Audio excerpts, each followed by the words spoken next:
Morning, Samfam. This is Ria from Saya. Topic we are going to brush up is audit of NBFC. First, we'll see what is an NBFC. NBFC is non-banking financial, but what's as per RBI? RBI NBFC is a financial company and non-banking individual business of receiving deposits under any scheme or arrangement or lending in manner. Deposits and lending is business of bank, but but when it's done by a non-banking, it's a non-banking finance company or any other non-banking which has previous approval of the government. So as per RBI, NBFC is a financial institution which is a company or a non-banking institution. Full business deposits under any scheme or arrangement or lending in any manner or any other non-banking institution prior approval of central government. The audit of NBFC revolves around only a few things. That's RBI and credit rating and accepting deposits and prudential norms like standard, substandard assets and Iraq, etc. Whenever you find any question regarding to NBFC, your answer revolves around all these things. So the next, RBI identify NBFC as whose financial assets were more than 50% of its total assets. Financial assets that right, cash or cash equity, etc. And income from those financial assets were more than 50% of its gross income. Okay. So NBFCs was something in order to recognize a non-banking financial or, regarded or registered with an RBI has to satisfy that its financial assets were more than 50% of assets and it or both balance sheet and P&L has to satisfy that is income from financial assets more than 50% of gross income. So as per section 45 IA, no banking company is allowed to commence or carry business of NBF non-banking financial without obtaining a registration as per RBI.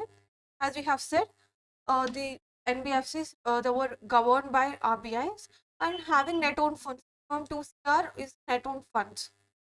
So again, as per section 45I, NBFC is a company registered under the Act, engaged in the loans and advances of acquisition of stocks, bonds, and ship business, but does not include agricultural activity for sale of goods, services, or immobile property. Okay, don't get mistaken with this chit business. Whenever there's a chit business, business were mostly regulated by state government, but if it at all it was included, it's just a part, and it was not registered under chit acts like here, not as per chit fund act or an NBFC. They're exempted to get registered from RBI. So we are going to categorize the NBFC. Regards to term deposits, NBFCs have seen, right, as per RBI, NBFCs receive deposits. What deposits? There were two types of deposits, term deposits and demand deposits. NBFCs cannot accept any demand deposits like a bank. It's a non-banking financial institution. So it could accept only term deposits. And so that it was categorized into deposit taking and non-deposit taking. For non-deposit taking, it was further categorized into systematically important and non-systematically important. Uh, Depends upon the threshold. There was a threshold limit for the net owned funds or the net owned funds, which was not necessary to discuss, and it is in study material too. So we need not remember that threshold limit. And it depend upon the activities they do. NBFCs were categorized into ICC, Investment and Credit Company, IFC, Infrastructure Finance Company, CIND. Whenever there's an ND, it's a non-deposit taking. SI, significantly important, systematically important for investment company. IDF, NBFC, Infrastructure Debt Fund, non-banking financial company. NBFC, MFI is microfinances. We have to also check whether it's eligible to do microfinance or not. With regard to while doing audit process, we further see that. We all know that factoring SFM, right? Who NBFC, who does that factoring factors, and who NBFH holding company. It's a non NBFC, non-operative financial holding company. Holding company which is not active. We have already discussed that NBFCs were regulated by RBI. But what are all such companies that were not need not be registered under RBI? That's there were various other acts it was governed under. Could see it in like here. The regulators of non-banking companies, where NBFC is registered under RBI. RBI regulates that. For the financial institutions were regulated by National Housing Bank is an housing finance.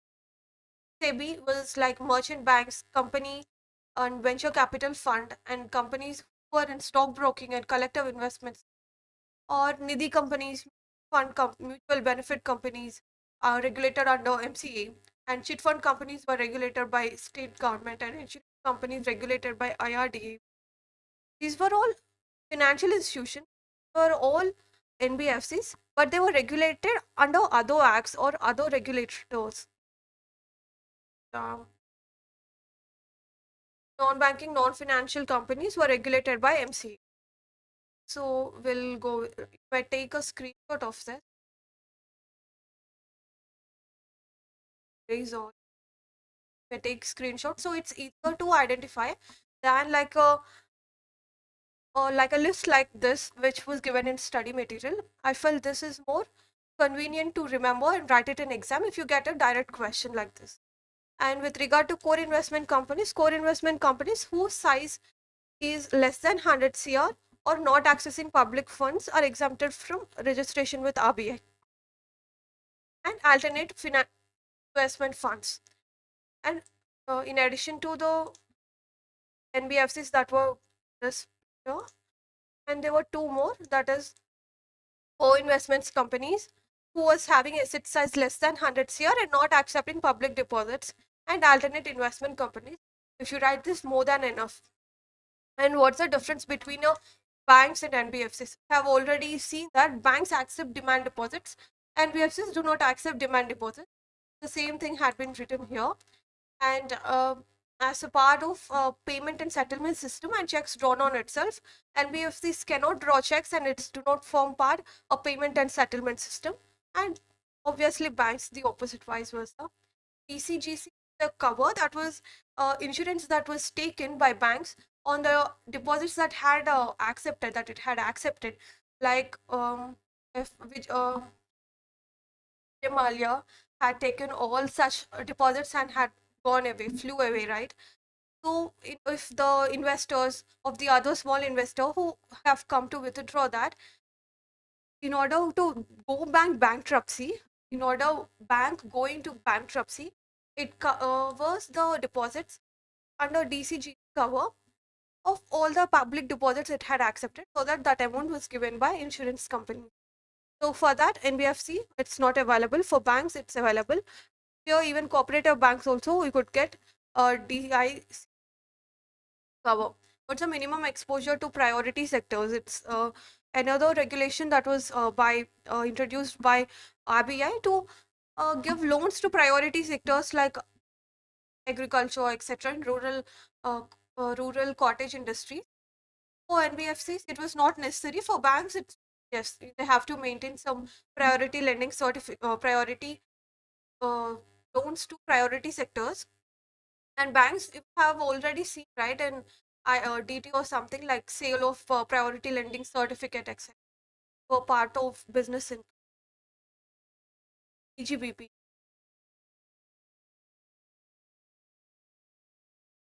I have seen lately that what the capital requirements we have seen here, they have to be year of net owned funds, and here about the capital requirements that was given by RBI for the NBFC. Every NBFC shall maintain Tier 1 plus Tier 2 capital more than or equal to 50% of aggregate risk weight assets on balance sheet, risk adjusted off balance sheet items, bank guarantee, and Tier 1 capital is more than equal to 10% of aggregate weight assets on balance sheet and risk adjusted off balance sheet items.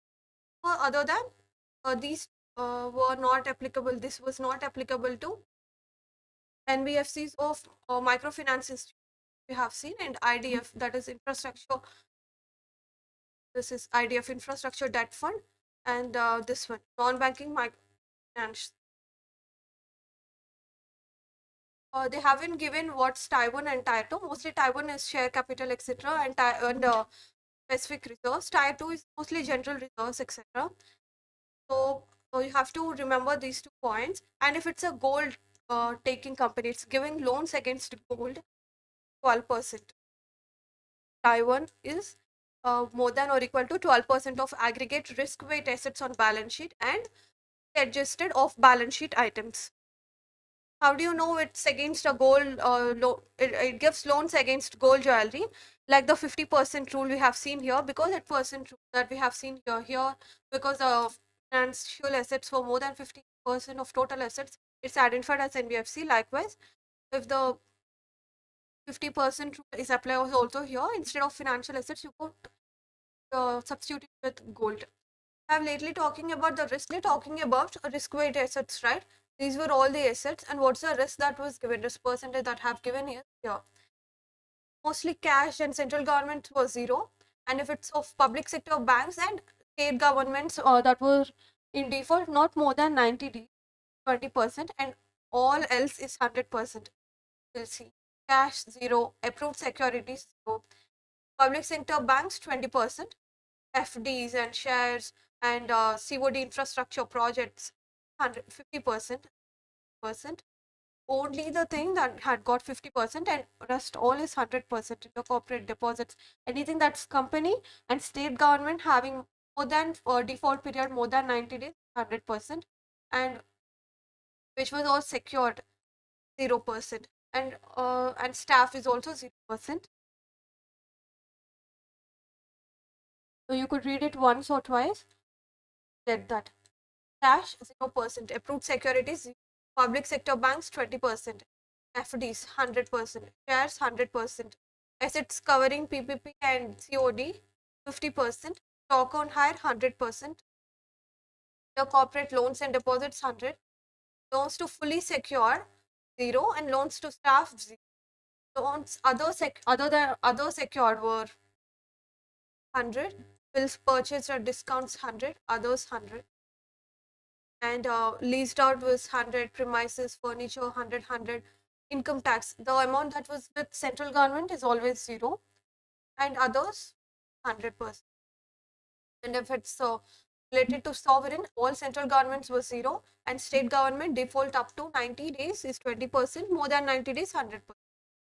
That's it. If you remember it as in a categories wise, if you categorize and remember, it's more easier to do remember. Come on, NPA, all know that income of NPA should be recognized only on realization, and anything income that was recognized previous shall be reversed. And every NBFC shall check the credit weakness and extent of dependence on collateral security for realization and classify as standard, substandard, doubtful, and loss assets. We have seen that audit of NBFCs revolves around RBI, credit rating, accepting or deposits, accepting public deposits, and prudential norms, right? Here is the next part, prudential norms. The class of asset shall not be upgraded due to rescheduling unless it satisfies the conditions of upgradation. When a substandard asset had been rescheduled, it should not be categorized into standard assets only due to the reason that it had got rescheduled. Only due to reschedule. It's nothing but when a standard asset, something which has no default in repayment of principal and interest. Substandard asset is for, they were given as a 3 categories for substandard and doubtful asset. Easier to remember. NBFC, non-deposit taking, not systematically important, had been an NPA for less than or equal to 18 months. NBFC, non-deposit taking, systematically important, had been an NPA for less than or equal to 12 months. An NBFC, which is systematically important, is been an NPA, has got an asset that was an NPA for less than or equal to 12 months. On assets, terms and conditions have been plus. After this, after all this, there was a fourth condition also, where an asset had been renegotiated, rescheduled, or restructured. 1 year of such renegotiation, that was 1 year it had got rescheduled or restructured for 2 times, that asset is also a substandard asset. Standard asset, no default in repayment of principal or interest. Substandard asset, for NBFC, non-deposit, non-systematically important, less than or equal to 18 months had been an NPA. For non-deposit taking, systematically important and systematically important. For something that's systematically important, that is 12 months, had about an asset that is less than or equal to 12 months had been an NPA. For non-systematically important, given a relief that okay, you could go for 18 months and then segregate into substandard. Thus, if an asset that had got renegotiated, rescheduled, or restructured within 1 year for 2 times, then that is also a substandard asset. Doubtful assets, it is less than or equal to, right? It's more than. That's it. Same thing, but more than. More than 18 months, more than 12 months, more than 12 months. Loss asset. Loss asset, an asset which have been identified as loss asset by internal or external auditor. Could be any auditor during inspection. The extent not written off by NBFC. An asset which have been potential threat of non-recoverability, its security, whether it had got erosion or non-availability or fraudulent act or omission by a borrower. So this could be, we have to read one more time for us to understand more. An asset which has been identified as a loss asset. A loss asset is something, an asset that had been identified by the auditors, whether it would be internal or external, as a loss asset, which was not written off by NBFCs. What are they saying? That loss asset have to be written off an asset, or this could be one point, and second point is that the security that was erased or non-availability of security or fraudulent act of omission by borrower is also a loss asset which has to be written off from the books. Have seen here, right? It had been NPA for less than or equal to 18 months. It's a substandard asset. What does the time limit to regard such asset as an NPA is here. All this is here for different assets, different kind of time limit. When an asset's interest is overdue for more than or equal to 6 months, it's treated as an NPA. When a term loan installment or interest is overdue for more than or equal to 6 months is an NPA. Demand or call loan plus interest overdue is more than or equal to 6 months. Here you might get a doubt that NBFCs cannot accept demand deposits, right? Then why they have included this demand deposits here is that this NPA is for whole. It's for either it would for banks or NBFCs. These NPA provisions were the same. The NPA or prudential norms would be same. These were personalized to NBFCs.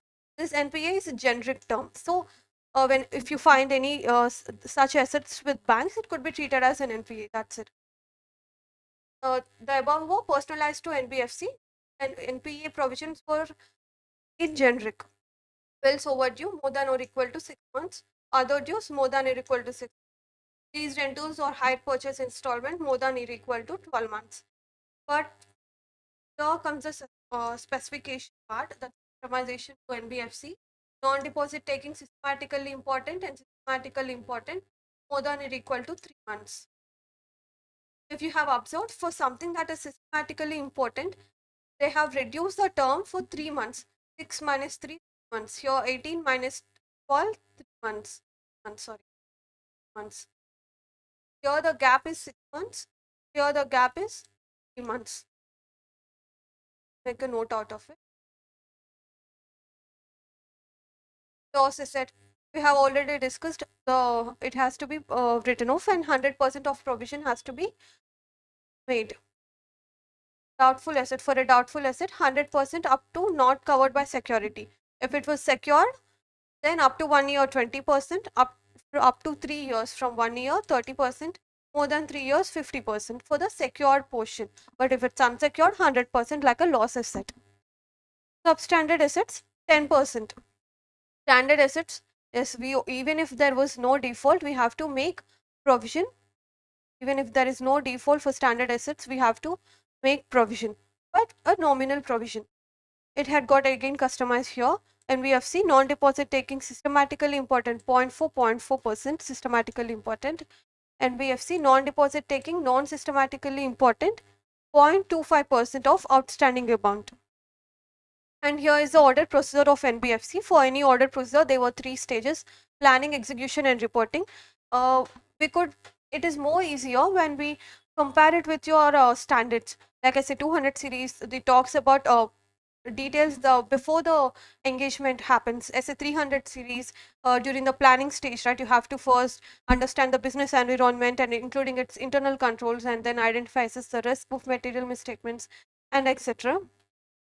And as a 500 series, you could collect audit evidence or audit documentation, etc. Was likewise. And 700 series about reporting. So while keeping that outline into mind, first what do we have to do after accepting any kind of engagement of an NBFC? First we have to ascertain its business. How do we know about its business? Through its MOA, AOA, and minutes of board or committee meetings. Here, like, it would be any kind of committee, various kinds of committees were further discussed in corporate governance chapter. Discussion with top level management to ascertain their plan and strategy.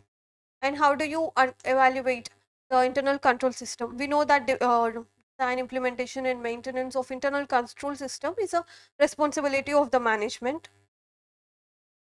So the auditor should gain understanding. So they were telling is that it's a responsibility of management. Why? What the auditor have to do? What the auditor have to do with regard to internal control system is that he had to know the nature. He had to decide the nature, timing, and extent of such audit procedure depending upon the internal control system that was in company, and review the effectiveness of such internal control system. That's it. And the second part is that since NBFCs or banks, it mainly revolves around with regulators and risk, etc. Right? Here, the regulator is the RBI. So we have to discuss about the registration of with RBI. They have to obtain a copy. We have to auditor. We have to obtain a copy of certificate of registration or an application filed with RBI for registration. Okay, verify the registration. Yes, net own fund conditions. Why this? Here we have this right as per section 45 IA. We have to, no banking company shall commence to carry out a non-banking financial institution without obtaining a registration and minimum net own funds 2 CR, right? We have to check the same thing. We have to check whether they have taken a registration certificate and net own funds conditions, etc.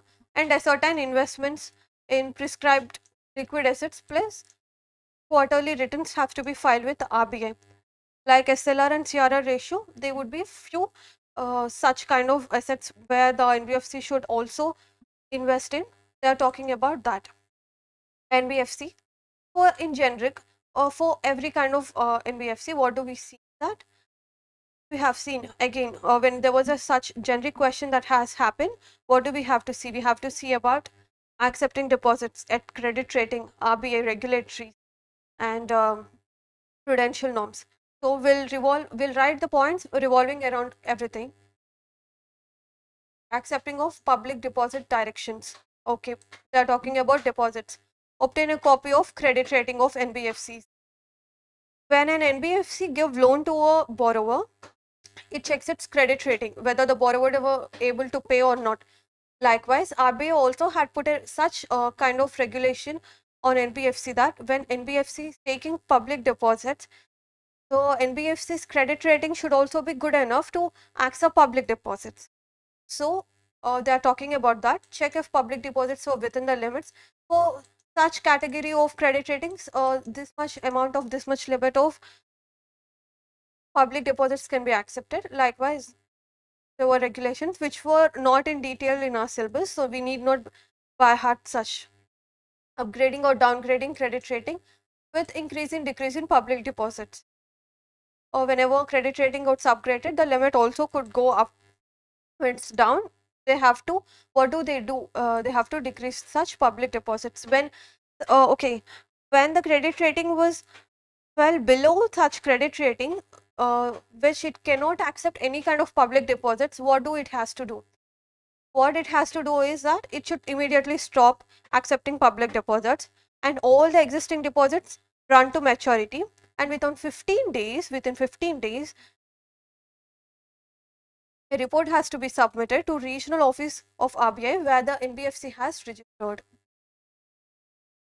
They have to test the, auditors have to test the check interest calculations and regularly paying, whether they were regularly paying as per due dates or not, and accepted public deposits only after a written application form by depositor and verified deposit register. Okay, it's all about, it revolves around, if you see, revolves around the credit rating and public deposits, right? Yes. And now here is a prudential norms, compliance of Iraq and AS and provisioning, etc. Ensure that board of directors granting demand or call shall have frame and implement a policy. Access if prudential norms are followed. NPA income was recognized only on realization.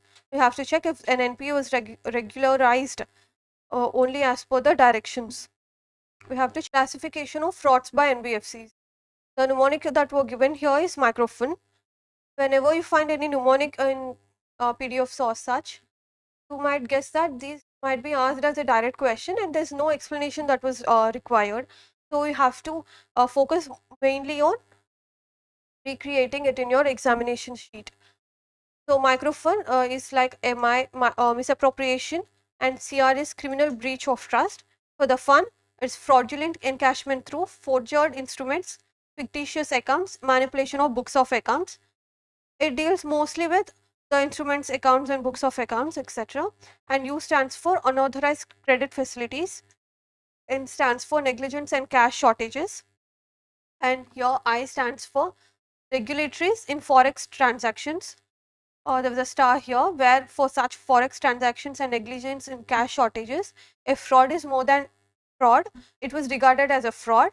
When the cash shortages or the irregularities in forex transactions is above 10K, and if 5K, if detected by management or auditor and not reported on occurrence by cashier.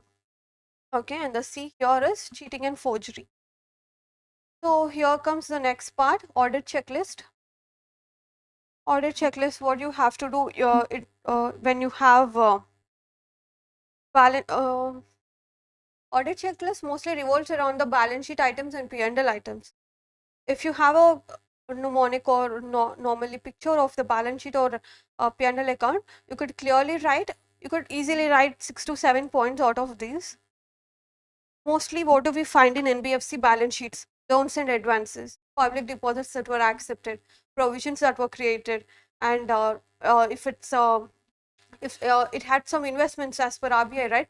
The dividends that were there, and any kind of subsidiaries or associate. Why there was subsidiaries and associate that were mentioned here is because of this NOFHC, a non-operative financial holding company, because the category of NBFC is there. Here we have included the subsidiary and associates and any kind of interest that was charged and charges that were paid, etc. And that's it. We'll see. Physically verify all shares and securities held by NBFC. Okay. Not advanced any loans against its own shares. Have we seen this point before? We have seen this point before is that differences between banks and NBFCs. Can it draw checks on itself? No, it cannot draw checks on itself. Likewise, it cannot issue loans on its own shares. Similar point, a kind of similar point. Dividend income declared by companies duly received or not. Okay. Board minutes in purchase or sale of investments, regarding investments. Check bills or contract notes from brokers. When there were a purchase and sale of investment, obviously we get our contract notes from brokers, right? And list of subsidiaries and associates because of that. Last category, charges received or paid. Obtain balance confirmation from parties. Verify if any adequate system of proper appraisal and follow up of loans and advances. Here comes loans and advances. All investments, associates, charges, and shares and securities. And here comes loans, and check classifications of such loans and advances. That's it. Something, few points about investments and charges and loans and advances. There you go. You get 5 to 6 points of audit checklist. Now, what's the duties of auditor? What's the responsibilities of auditor? As per 45 MA RBI Act, NBFC, which accept public deposits. NBFCs, can they accept demand deposits? No, they can only accept term deposits. Has to furnish statements and information to RBI. Okay, auditor has to check for such compliance, and if not satisfied, have to give report to RBI and board. The board here is company board, board of directors. And what all the matters that have to be included by auditor in auditor report, in audit report. With regard to all NBFCs, that is general points. These were general points. And this is with regard to the NBFC that's accepting public deposits. And these are the points that were specified for the NBFC that's not accepting public deposits. We'll see what's in generic, what we could report in an audit report. If it has valid COER, certificate of registration, we have seen how registration and net owned funds were so important, right? And are they entitled to continue to hold such certificate of registration, and whether the net owned funds requirement was met or not? Every NBFC has to file a certificate from its statutory auditor that it is eligible to hold COR within 1 month from the date of finalization of balance sheet, and not later than 30th December. This is in 31st December, with some due care, that's 30th December. This is what the auditor has to report in its audit report. This is the duty of the management, right? After the auditor has given such certificate, it has to be submitted within 1 month from date of finalization of balance sheet, but not later than 30th December. And for the NBFC that's accepting public deposits, we might have already known on what points we have to write that regarding public deposits, credit rating, provisions, etc. Net owned funds is to deposits, it has to be in the ratio of 1:20. If you have 1 rupee of net owned funds, could accept 20 rupees of deposits. Accepting deposits without minimum credit rating, and such credit rating is credit rating agencies, whether the NBFC is accepting without minimum credit rating. We have already seen here that if the NBFC accept public deposits without minimum credit rating, what it has to do? Immediately stop, and all existing go to maturity, report within 15 working days to RO.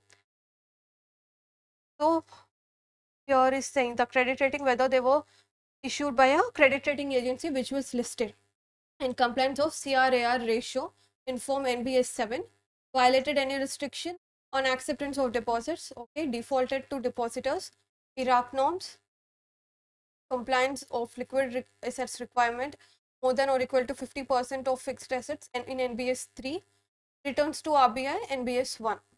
That's it. So all about few reports that have to be submitted, and mostly about net owned funds and deposits ratio, and about credit rating. That's it. You could get to know. NBFC not accepting public deposits. It revolves around the public deposits itself, whether the board has made any decision with regard to accepting of public deposits or not, whether the board resolution to accept, whether they had any board resolution to accept public deposits or contravened by accepting public deposits. Iraq norms, CRAR ratio in NBS 7 and reports, and whether we have already mentioned it before, right? The microfinance institution, whether it's correctly classified or not, and or what all the extra points that have to be there by auditor in audit report is reasons that has to be stated for, if they have given any qualified statement, they have to give reasons for that, and have to obligation, and they have also an obligation to submit an exceptional report about the company not complied with, and that's it. And after reading this, if you read this 1 to 2 times, you get everything, and you could able to complete your question bank and solve the problems. And do not forget to do your question bank, because ICA do not test how many revision classes we have seen or how many hours we study. It only concentrates morely on, it awards you marks only on the answer that you have put in your answer sheets, or for the retrieval capacity that you have and the understanding or observation skills that you have. So please do question bank and share it with your friends if it could aid with your if it aids with their preparation, and give it a like so that the friends not in touch with you could also get this in their